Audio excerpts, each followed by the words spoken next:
Баршаңызға сәлем. Арнама қош келдіңіз. Менің есімім Назира. Бүгін сізбен осылай творожный сырок шоколадпен қалай жасалады, соның рецептісімен бөліскім келіп отыр.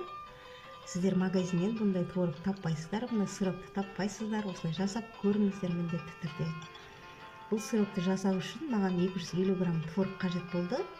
Және 250 грамм творогтың үстіне бір ас қасық қант пудрасын салып, үстіне 100 грамм сары майды қосып, жақсылап араластырып аламын. Егер сіздің творогыңыз сәл құрғақтау болса, үстіне кішкене сүт немесе сгущенка қосып жіберсеңіз болады. Және де творогты араластырғанда ешқандай түйіршіктер қалмай, жақсы араласу керек. Сосын осылай кондитерский мешокқа салып аламын. Енді пергамент қағаз төселген бір ыдыстың үстіне кез келген түбі жайпақ ыдыс болса бола береді.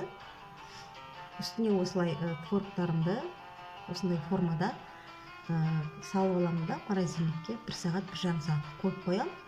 Енді сыртындағы шоколадын дайындаймын. Осы шоколадты мен майдалап турап ыдысқа суды қайнатып, шоколадты бөлек ыдысқа салып, сол судың буына ертіп аламын. Мінекей менің творогтарым қатты. Енді арасын сиректетіп, бір тарелкеге салып аламын. Шоколад жаққан кезде ыңғайлы болу үшін солай жасаңыз. Сосын енді творожоктарымды осылай шпажкаға ұшына жайлап қана ұшымен жайлап қана кіргізіп, сөйтіп осылай шоколадтың ертіп алған шоколадыма аунатып алатын боламын. Бәрін түгелдей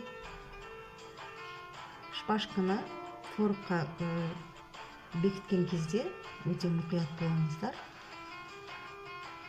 Бәрін түгелдей осылай жасап аламын. Сосын жасап алған соң холодильникке шамамен бір 5 минут 10 минутқа қойып аламын. Мінекей шпажкаларын алып тастаймын ең алдымен. Сосын барып холодильникке тағы кішкене бір 5 минут қоямын да. Енді менде кішкене шоколад қалған еді, сол қалған шоколадпен творожоктарымның үстін сәндеймін әдемілеп. Өте керемет, әдемі болып шығады. Осылай жасап көріңіздер. Ой пікіріңізді комментарий бөлімінде қалдырып қойыңыз.